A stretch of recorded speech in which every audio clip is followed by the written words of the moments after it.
I am the ASI, thank you for that. I am the ASI Veteran Representative. I'm pleased to welcome you to the third edition of Veteran Voices, which is a partnership with Vet Services here on campus. This event will feature 4 women veterans who will be sharing their stories and experiences. In order to ensure their stories are completely heard, all non-participating cameras and microphones should be kept off. But if you have any questions, please put them in the chat and we will try to answer them. Please send them to Shin if possible. Now I'll let my panelists introduce themselves, starting with Rebecca. Hello, everyone. I'm Rebecca Ortego. I am a Marine Corps veteran. I did 8 years in the Marine Corps from 2008 to 2016. I spent my time in Japan, Korea, Afghanistan, and then I ended up in California. Once I got out of the Marine Corps, I went to California State University, San Marcos for an undergraduate degree in kinesiology. And I am originally from San Diego for the most part. My parents were also both Marines, so naturally I joined the Marine Corps. So I'm from a little bit of everywhere. And thank you all for having me. Thank you, Rebecca. Janetta, would you like to go next? Hello, everyone. My name is Janetta Benjamin, and I have served in the Army National Guard for a total of 8 years now. I'm still serving out a 6-year contract. I have been deployed once to Kuwait, and I am getting ready for my second deployment right now as we currently speak. I attend Cal State San Marcos as a psychological science major. I am a senior as well. I'm involved in a lot of organizations on campus, and it's great to meet everyone today, and thank you for giving us the time to speak.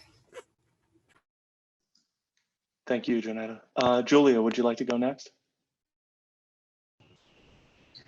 Hi, I'm Specialist Julia Stranad. I've been in the National Guard for about 7 years now. I started in Wisconsin National Guard and did an interstate change about 2016, and now I'm in the California National Guard. I am a chef in my personal life and 92 Whiskey, a water purification specialist in my military life. So that's about it. And thank you for having me on the show or the discussion. I like it. I like it. We'll make it a show. It makes me feel a little bit more important. Cynthia, last but not least, of course.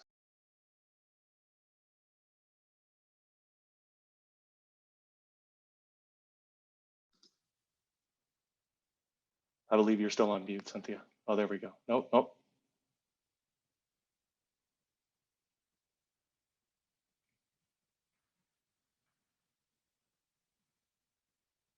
Oh, here we go. Here, let me see if I can Okay, there.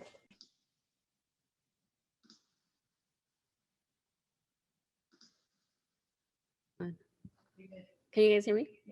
Yeah, there we go. I fixed it. Sorry. So my name is Specialist Cynthia Barrios. I've been with the National Guard for 7 years. Currently on my second deployment. I already had my first back in 2015. I do go to a university, CTU, Colorado Tech University. I'm going for my associates in healthcare management. And that's it, I guess, for now. So thank you guys for having me on this discussion board with you guys. Awesome. And I just want to thank both Julia and Cynthia for being here. Even though you are not members of CSUSM, we very much appreciate your service and taking the time to speak with the students and staff here on campus. Cynthia, I'm gonna go ahead and start with you since I went with you last on this one. It's a pretty easy question. Why did you decide to join the service? Did you have family in the service? Was there any specific reason? What was it that inspired you to do that?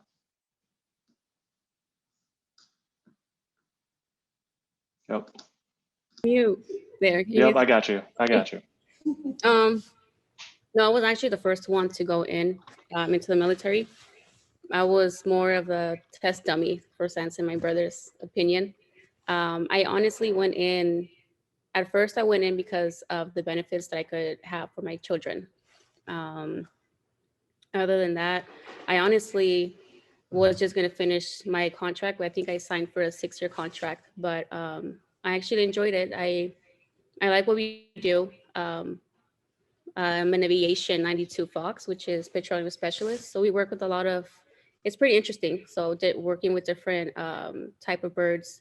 So, I mean, I think that's the reason why I stay in. Awesome. Janetta, does your experience mirror that? Does it have similarities, or do you have something completely different? I do have something a little different. So honestly, I was in my second year of pre-vet, and my dad was like, "You should join the military," and that was it.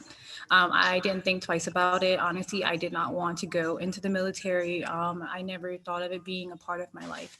But eventually, once I got into it, I was like, okay, maybe I can use this to benefit me in the long run. But most likely, it was just my dad, and I'm a daddy's girl, and I decided to follow like what he told me to do. As someone whose grandfather drove him to the recruiting station, I can relate to that. Rebecca, you said that both of your parents were in the Marines. Is that right?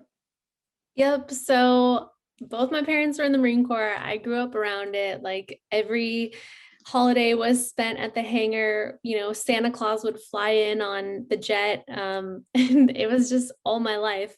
You know, I lived on base. I spent summers on base. And so I just tell people I was properly brainwashed. I knew I was going to be a Marine.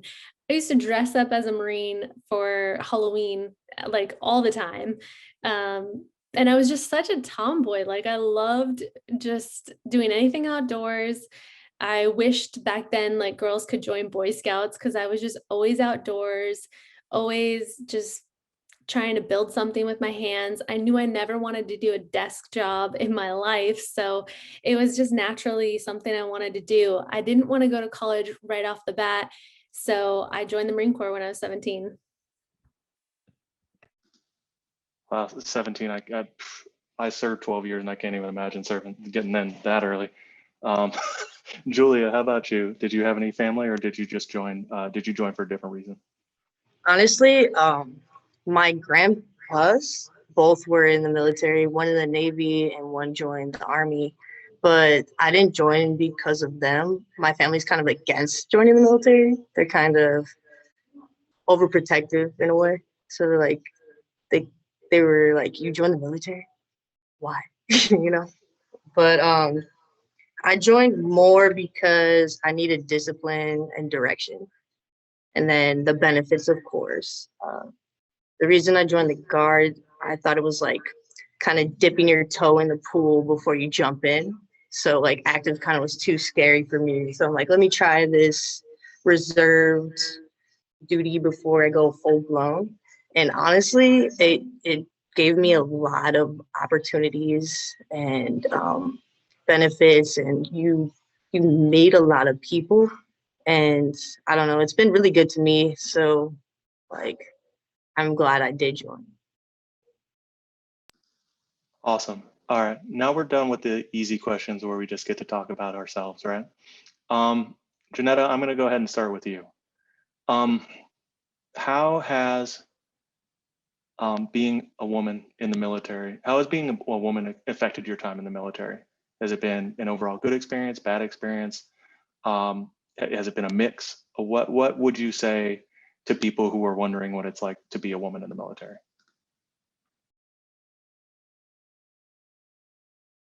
Wow, so that is such a good question, and I will start off. So in the beginning, when I was in boot camp, I can definitely tell you right now, it was a struggle because I am in a environment to where a lot of the men would like to take charge. A lot of the men felt as if like I didn't know my job enough, or I wasn't capable of doing my job correctly because I was a woman. And they're always interjecting, just be like, "Oh, let me help you with that. Oh, you can't lift that. Let me." So that was like the environment that I got from the beginning. Once like immediately after I joined, when I first went to my first unit in South Carolina, 354th Aviation Support Battalion, I was like, okay, well, this one, this place is really cool. Everybody is getting along. But then as being a new person, or as you would say, fresh meat, I'm sitting back and I'm looking at like there's a lot of differences, and there's a lot of groups and cliques and people who actually, I would say, look out for only their own. And I wasn't used to that. I came from a family and we were tight knit, like we did everything for each other. So it was something that I struggled with. When I moved to California and I came to the Aviation Support Battalion, Alpha Company 640th, it was a culture shock. And then, how can I say this? I got hit with a lot of stereotypes, especially when it came to myself, that I was very aggressive or very angry, but it more so I was more passionate about my job. So it made it very difficult for me to actually want to even do my job because of that. And then I was a little bit aggressive, and I did resent even joining. Like, is this something that I really want? And then I kind of blamed my dad. I was like, wow, look what you got me into, because this is something that I never thought that I would be like dealing with, especially when like I'm trying to do the job correctly. So I would say, I'm not saying that my entire experience has been bad, but I will definitely say that the first few months within the military with those transition, it was not what I expected. But now that I've actually been able to take control and take charge of it and actually see what I can do with it, I think that things are starting to turn around now. I'm on mute this time. That was me. I'll go ahead and throw it to the group on this one. Does anyone have any similar experiences? Anything that did what Janetta said resonate for anybody in the group? Don't all jump first.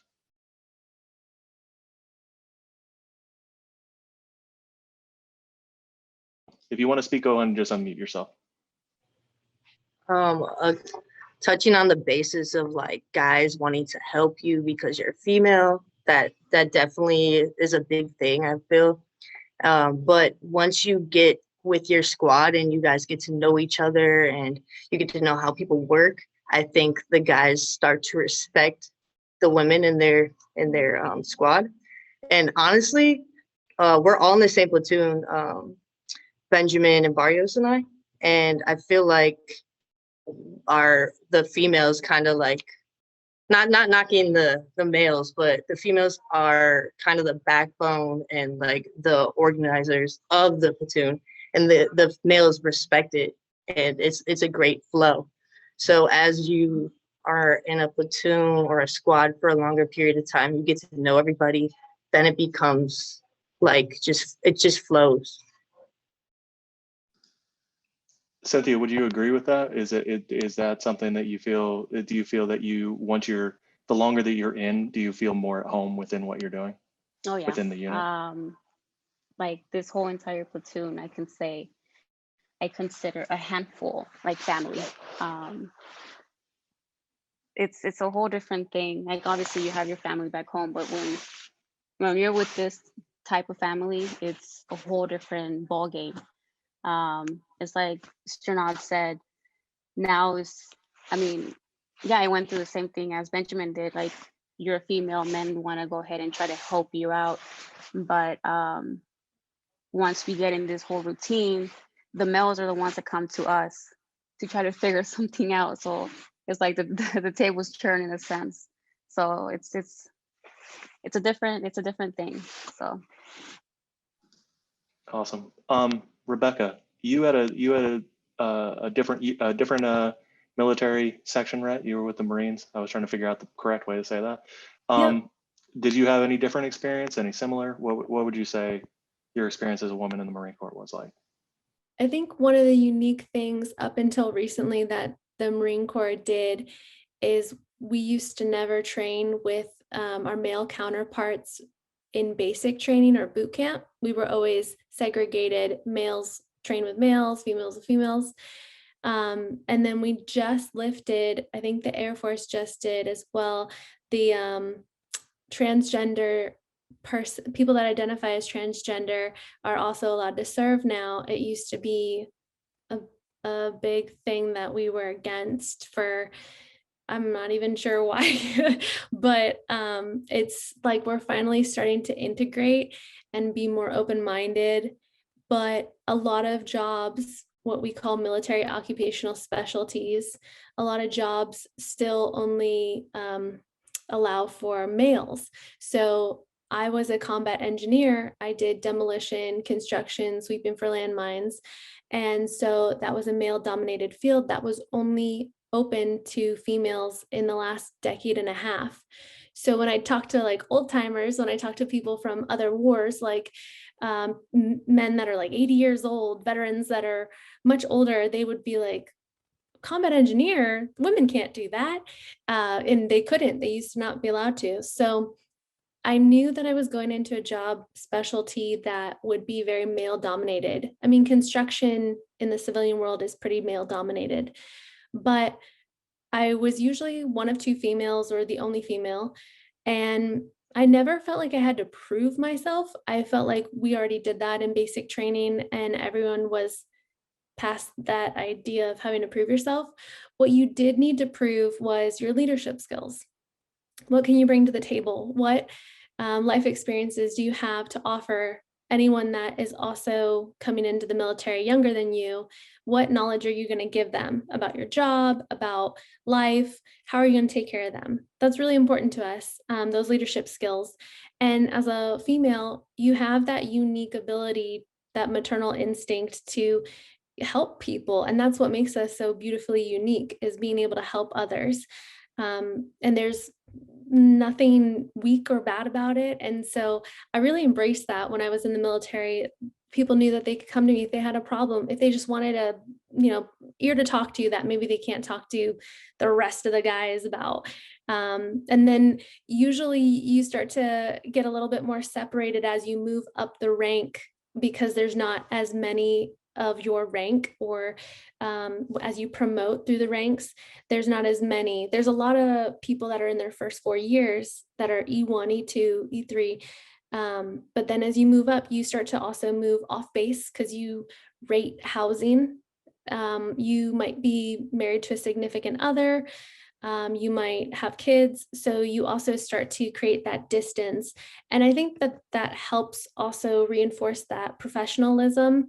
And it really enables us to continue to be leaders, but also delegate those tasks down further and give the next leader, the next generation, the opportunity to lead. So I loved being one of the only females in my unit because there wasn't a lot of drama, and you brought that softness, that thing that makes people know that you're approachable.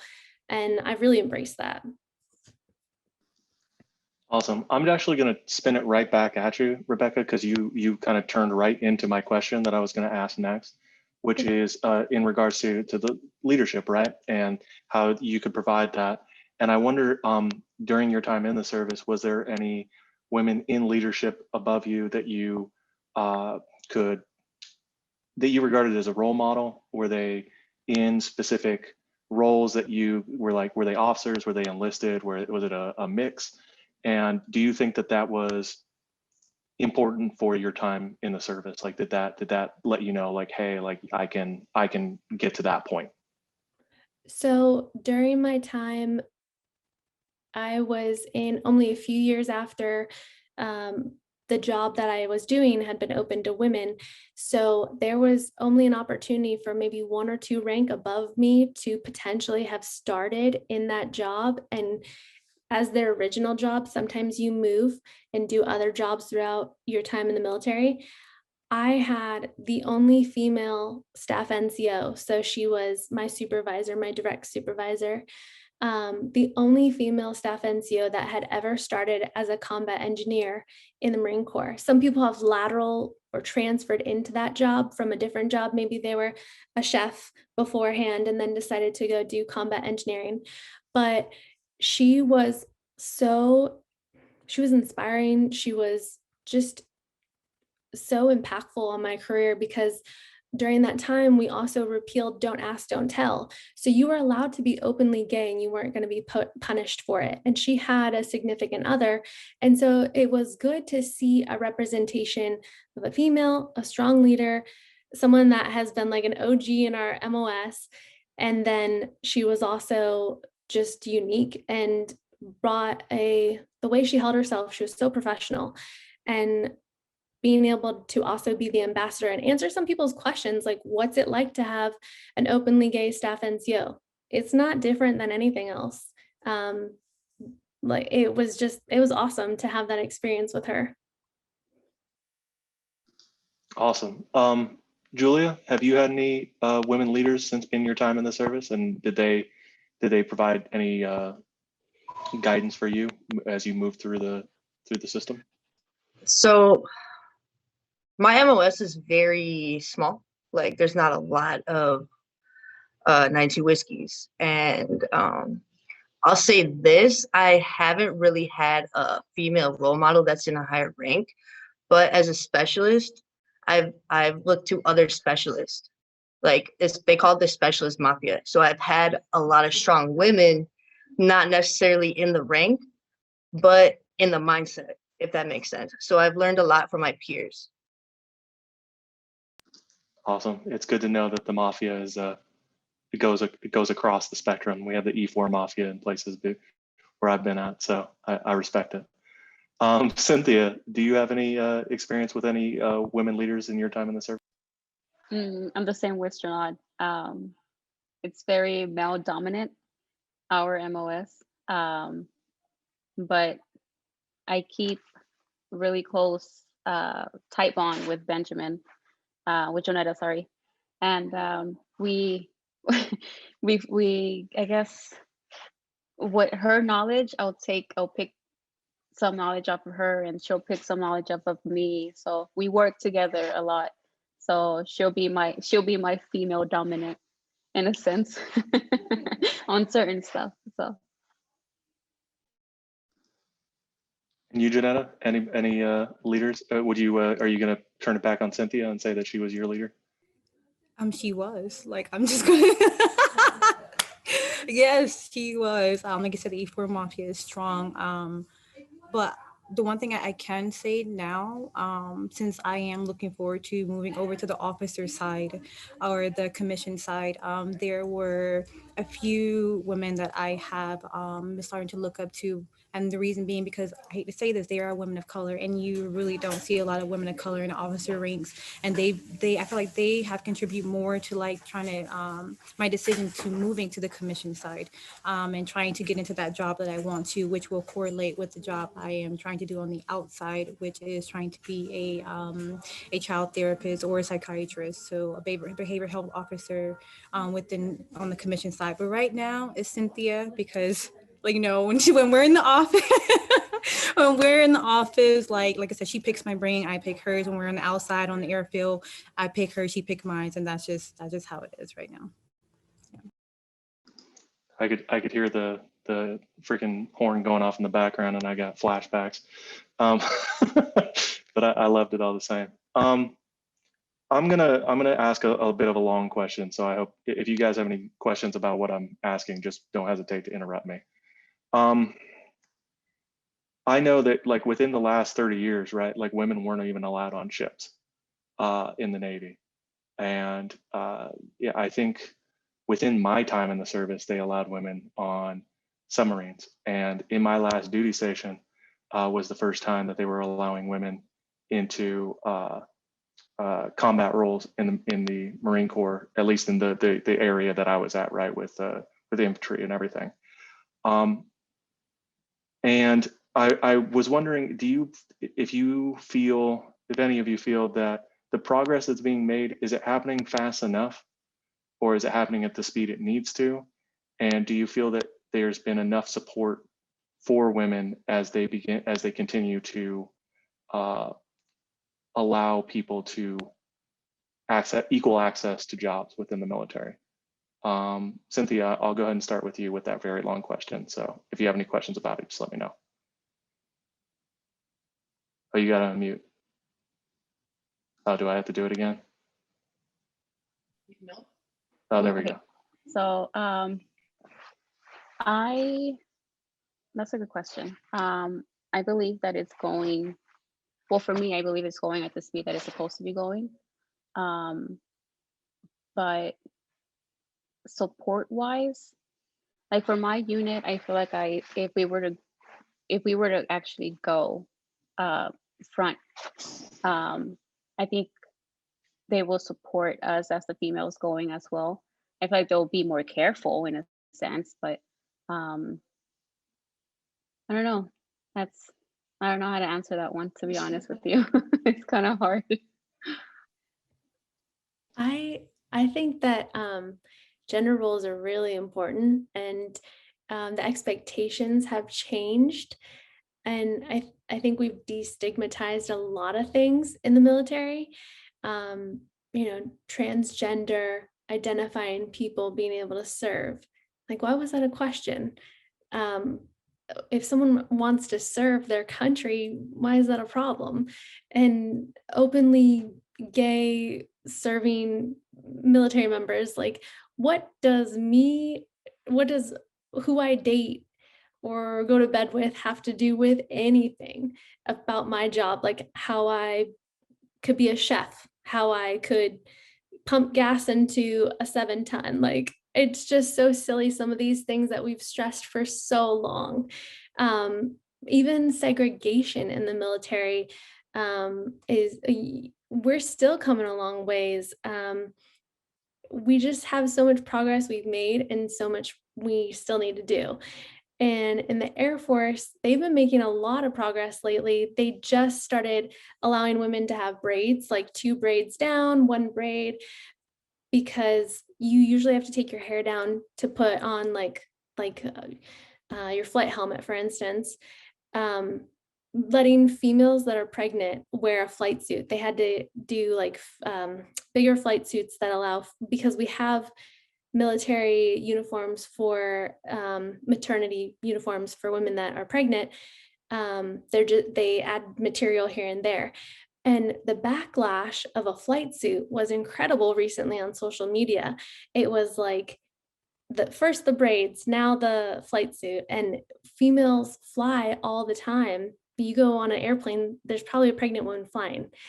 There was this talk about what are our enemies going to think of us in a flight suit, females that are pregnant? And it was like, what does that have to do with anything? Females have been flying and been pilots for a long time. So some of the lack of education or willful ignorance among men and women, I think some people are still stuck in gender norms and they're unhealthy. If we want to be, the military likes to say, we're the most elite fighting force in the world. If we want to be a superior fighting force, it's going to take us wearing braids and getting our flight helmet on quicker to get in an aircraft to react, to combat. It's going to take us wearing a flight suit. We don't send pregnant women into combat. It's going to take women training consistently up until they cannot as a pilot while they're pregnant, until it's deemed healthy or unhealthy. So it's just so crazy sometimes to see when a new regulation comes out, how people perceive it. And if we could be a little bit more open-minded and more active in our education, whether it's about the human body or why we're doing something, I think we could progress a lot faster. I think that we could be a lot more unified. And I think that there's we can look back and see a lot of progress we've made, but we have a lot of ways to go. So it's been good to see some of that change. No, I think that's a very important point you make. Janetta, how do you feel? Do you feel that the pace is sufficient, and do you feel like there's enough support, or how do you feel about the question? I don't feel that it's happening fast enough, and I definitely do not believe that there's not enough support. I feel like if you're going to do it, just do it. And I feel like as far as the support, I've heard a lot of people, men in general, saying that, we're supposed to be the one to protect the women. So what would we look like having a woman in combat? Most likely she would be the type of person who get hurt, and now we have a straggler, now we have somebody to protect. So but naturally they're not following the natural role that that they're supposed to be in. I've heard that before. I've seen the memes about the hair, the earrings. I've heard men in our platoon talking about wanting new regulations about hair, talking about they want to grow their hair out. If you're going to make changes, just go ahead and make the changes now. I'm pretty sure, I know physically women are not as strong as men, but at the same time, I've seen women out there going and they've been getting strong. Look at me, I'm like this little tiny twig, but I'm strong as hell. You know, like, sorry for my language, but I am really strong. So I feel like as of right now, if you're going to do something, just do it, because I personally feel that is only moving as fast as like the legislation and as like the men want it to be like, as you, for example, if you want to bring in the stuff that's happening on the outside away from the military, all the stuff that has to do with pro-abortion, I don't want to bring that in this conversation, but if you think about it, it's the same type of stuff that's happening, whether that's in the military or in the outside. If you're going to do it, going to do it. If not, then not. But if you're going to do it, support us. I don't want to hear the backlash. And if there is backlash, keep it to yourself. That's how I feel. Yeah. Okay. No, for sure. No, I appreciate it. But Julia, how do you feel about it? I think they pretty much covered everything, to be honest. They Okay, got this. That's fair. That's fair. I think going off of that though, what Janetta was saying, like it takes women like these three wonderful ladies staying in the military and moving up the ranks to make that change and fighting for what they want. But for so long, when you get told no all the time and all you see is men around that don't want a certain thing changed, like a hair regulation, it can be hard to stick around. It can be hard to move up the ranks because it can feel like it's a toxic environment. So, there's protecting your mental health, but it does take, I think now is that time that things are changing, and we've seen more change more frequently throughout the past 10 years, for instance. And so there is more comfort in staying in and making a career in the military. For me, I got out for a lot of reasons to continue education. The Marine Corps doesn't really support as much education. Like if you look at a lot of Air Force people, they come out of their 4 years with a degree. It's kind of like, what's your degree going to be after your first enlistment? But I also was a single parent, and staying in the military, staying in the Marine Corps specifically, it wasn't a lot of support for someone like me to be able to wear both hats, mom and working mom. It was difficult. So I think it's definitely changing, and I like to see some of those changes. Would you say that it's important to have women at the seat of the table to make these decisions that we're trying to talk about, make these up and down decisions? Absolutely. All right, I'll go ahead. Like men, Go ahead. it's like men making tampons for women. Let's just say that. Like, like, why have men make choices for women when women actually know what to do and what changes to really make, and have all different races at the table too, but all women? I want to know how the men are going to test the tampons. You tell me. I can find ways. The only use I had as a medical person was nosebleed, so I'll go ahead and pivot off of that one real quick. In some of your last answers, right, we spoke about how there is some resistance from men. Not all men, right? Not all men, hashtag whatever, but some resistance from men to have women intruding, for lack of a better word, into roles that women are more than qualified to have, right? Do you think that there needs to be any sort of culture shift within the military in regards to how men view women in the military? I know that, not to get into too deep of waters here, but I mean, there's the well-known issue of sexual assault in the military, right? And everything else that goes on. And, every time you see you see these reported on like a Facebook article or something like that, you'll have a bunch of dudes go like, well, that's why you don't have women in X, Y, and Z, and that's why blah, blah, blah, right? And I'm not wrong. I know I see you rolling eyes, but I'm not making these up. These are real things. And so what would you say? Do you think that there needs to be an overhaul in how we view women, or what do you think needs to happen to make this a safer place for women to be in? I know that's a heavy question, so I'm not gonna, I'll let someone answer that as they feel. All right, so I'm gonna take over first. So I do believe that there should be a culture change, because I still believe that the military is still operating secretly how they was back in the day. I honestly do not believe nothing's changing, and all the stuff that's coming out in the news, they can fire how many people they want to, let go how many people they want to, but stuff is still happening the same way it was going back in the day.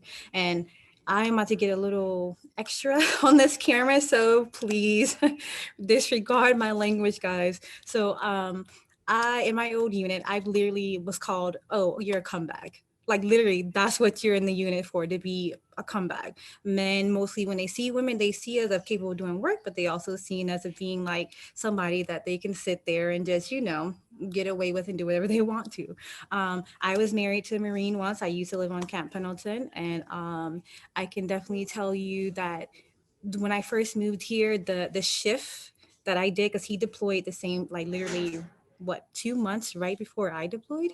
And so it was almost 2 years of us not seeing each other. But during that transition, I kid you not, I went through like the worst. That's like the best way I can explain it. And I have to go into more depth. And what was told to me by when I was like reporting like what happened was that, oh no, you wanted it. This is something that happened to you, right?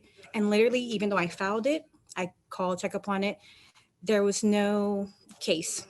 There was nothing there. Why? Because they had friends in this place. They had friends who worked with MPs. They had friends who worked in, so it was crazy.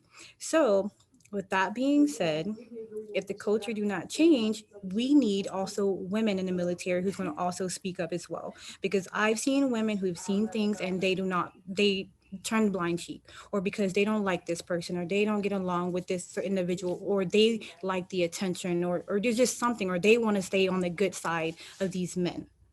And if you have a culture to where men are thinking like this, and you also have women in higher ranks who pretty much like want to stay close and buddy buddies, but not look after their younger enlisted female soldier, then that's going to create a toxic bomb. So what can we do? Like, I think Rebecca and you were saying, Jacob, like we have to find people who really care and want to move up the ranks. Like I speak my mind for the most part, because I try not to get in too much trouble, because I have stood up for people. I got an Article 15. I have been bust down. I do not care, but I feel like it's best to just speak your mind. And I'm going to pause a little bit because I don't want to bring up too much stuff right now. I'm going to let you guys go, but I'm going to reintegrate this again. I'm coming back. Does anyone want to add anything to what Jeanette is saying? Does anyone have any similar thoughts, or does anyone have any different thoughts? I think it's easier for me to see it now that I'm out, since you're a distance from it. Because like I said, I grew up around the Marine Corps. So like, I remember like seeing just like catcalling and stuff is like totally normal.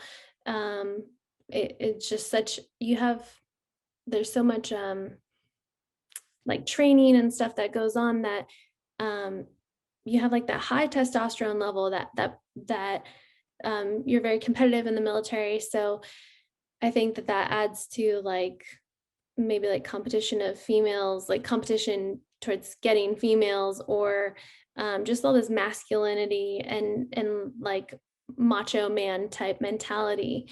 And you have to remember, a lot of people that are enlisting in the Marine Corps or in the military are coming into 17, 18, 19, like in their teens and young 20s, and they only have a high school education. And look at our typical high school education, public education system. It probably didn't do them that well, and that's a lot of reasons why we go into the military, because we're probably not going to go to college right away. I wasn't ready for college right away. I didn't have a great educational background. Like, we moved around from military base to military base. So you got that like lack of education and worldly knowledge sometimes, right? And so we need to take these conversations. We need to educate ourselves. We need to have conversations, but it can be difficult to have those conversations because rank's involved. So you might be asking me my opinions. How do you think I treat you, young Marine? And you might be my superior. And if I say, well, I don't really like the way you talk to women, there might be negative repercussions about me ever getting to the next rank, promoting. And these are things that these negative repercussions and these conversations are not isolated to the military, but it's just, we see a lot of it because there is that role in power because of the rank structure, and rank structure also oppresses people and makes them not be able to say what they want to say, because you have to be careful, like Jenna said, in order to promote. Even when people do report stuff to our military police, our investigations, stuff doesn't get done because it gets swept under the rug sometimes, because nobody wants their unit that they're in charge of to be looked at as bad. And you can have lots of things told to you, like you cannot go and tell the public, like gag orders basically. The military operates on a judicial punishment system that is very different than the civilian world. And you fear for your rank. There are very easy ways to be put into jail for saying things, for not even committing a real civilian crime. So you do get a lot of oppression and things swept under the rug and things not talked about. So we just need to have these conversations some way, somehow. Julia, Cynthia, do you have anything to add on that? Do you have any experiences that would add to this conversation? I have to say, fortunately, we have some strong women around us. So power in numbers. So even when like the males are like, oh, you guys are complaining. No, like we're not complaining. We actually just want to be safe, So like certain circumstances, we have to come together as females because the males won't understand. They don't understand as a female. There's certain things we have to look out for, certain things that we fear, and on an everyday basis, whether it be military or civilian, like even walking your car from the grocery store, you have to be aware of your surroundings as a female. And then even walking on base, you should always walk with a battle buddy because you just never know. And it's these things that we shouldn't have to worry about, but we do. And certain things are like, oh, you guys want to be equal to males, so you should be able to do this. Like, I hate that comment because you guys don't understand what we go through or what we have to think about on a daily basis. And I'm going to throw something in there. So my first deployment in Barrios, you can attest, before we even left country, there were some incidents that happening, and every male within our platoon said every female needs to walk around with a knife on them. Like, why should we have to walk around with a knife? Like, why should we be told before we get in country that we should walk around with a knife? Literally 4 days before we left country, 4 incidents happened, and this is what result for us. I don't like that.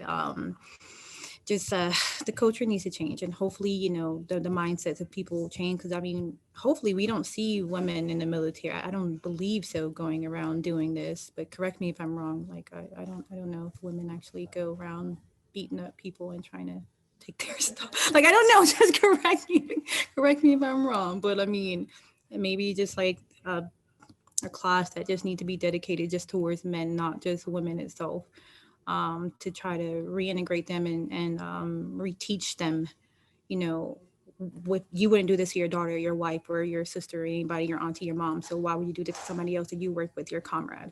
So, yeah.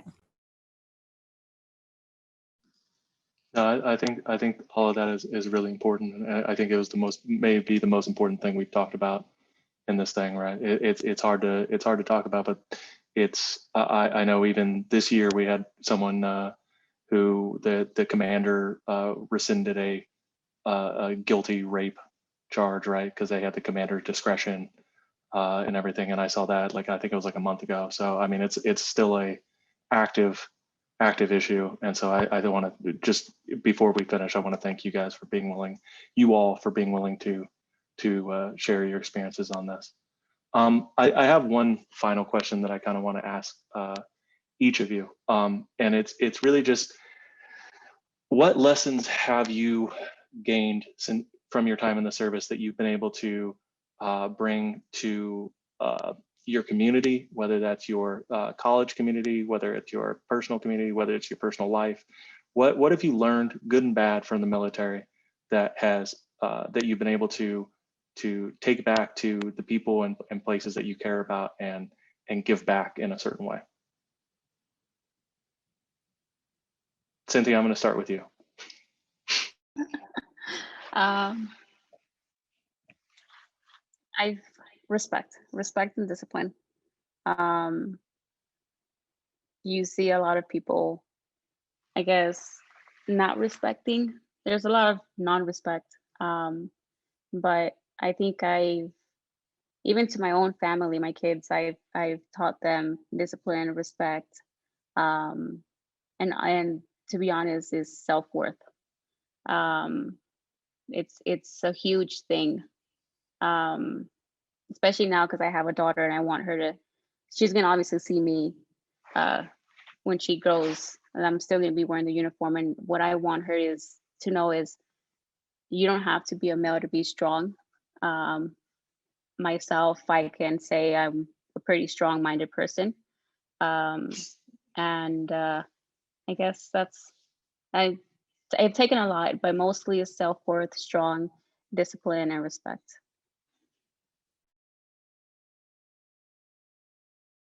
Julia, how about you? What would you think?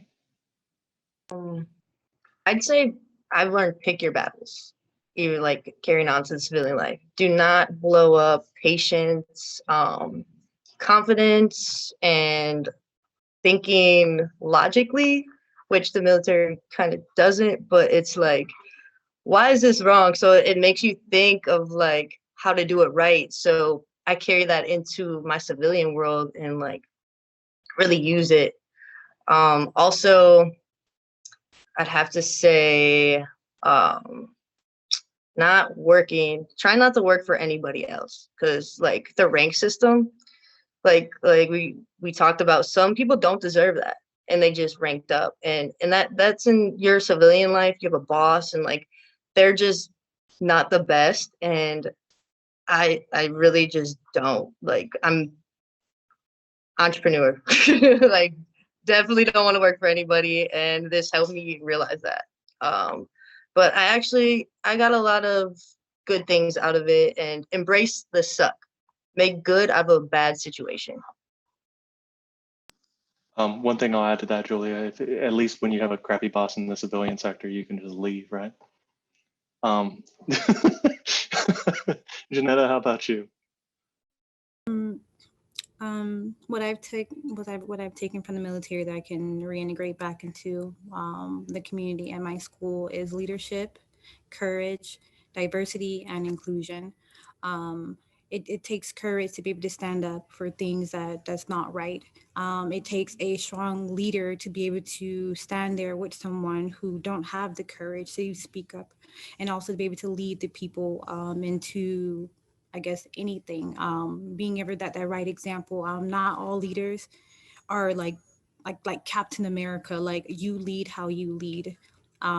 Inclusion and diversity. So like diversity is throughout the entire military, whether that's race, sex, gender, religion, anything, and also and inclusion. Pretty much getting that mix to work well together. So I feel like being in the military and being able to be around like different type of cultures and backgrounds, being around different type of men and women, whether they're gay, bi, trisexual, homosexual, and then also being that leader to be able to take the courage to say that if I have an issue with that, I will put that to the side and I will be able to just work along with that. So within the school community, I would say, when I first came to Cal State San Marcos, I was super terrified. Like, I didn't know anything. I was coming in, like transferring to Palomar.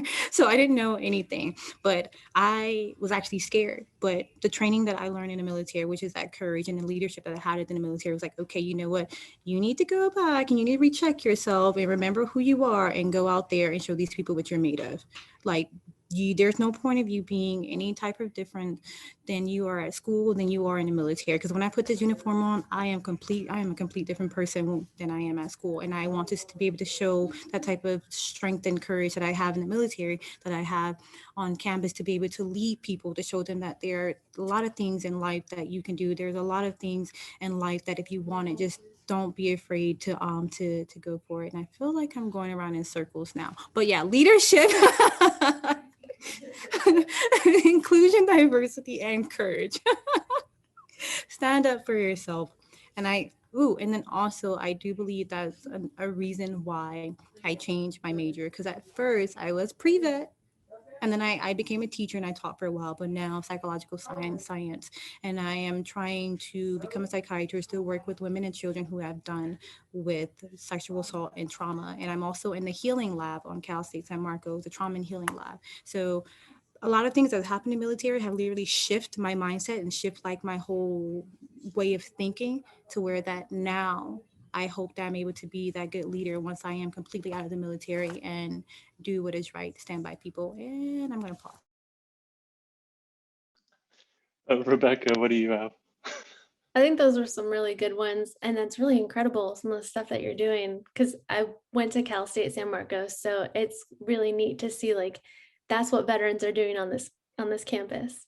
But I would also say you have a lot of intangible skills or experiences. I would do it all over again. I grew up so much, like the military raised me, and just make sure you're active in your community once you are out. So let your voice be heard. Find other female identifying veterans too. Like I use the Foundation for Women Warriors there in San Diego, and get resources you need, like whether it's from female veteran communities, the VA, counseling, whatever the resources you are needing, don't be afraid to ask for them. And don't let the greatest thing that you ever did in this life be your time in the military. Like, I've been out a few years now, and if the greatest thing I ever did was before I was 30, I still have, I hope to live at least to like 90. I still have 2/3 of a life left. Like, don't let this time in the military be the greatest thing you ever did if it's already in your past. So keep using those experiences as, to help propel you forward and following a passionate career, a passionate second career, going to college, whatever the case may be. Make sure that, you go and still continue to drive forward and do great things. Awesome. And I lied, I got one more question, but we'll keep it quick, I promise. Julia, is there anything else that you think we haven't covered that you wish people knew about women veterans or women in the service?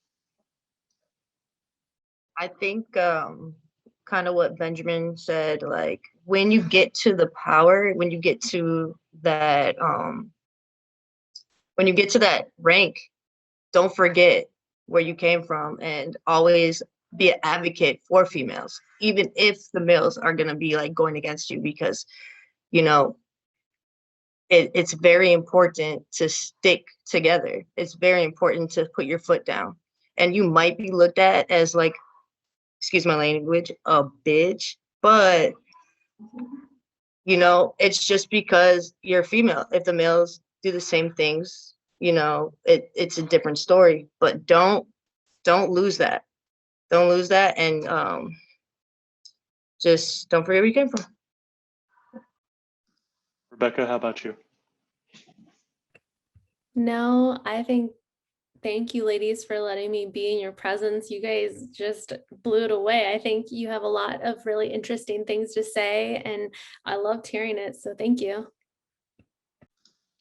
On that positive note, Cynthia, do you have anything? No, I think we covered it. Thank you, Stranaw, for what you said. Janetta, do you want the last word, or do you want me to talk for the end? Oh man, since you said so, I'm kidding.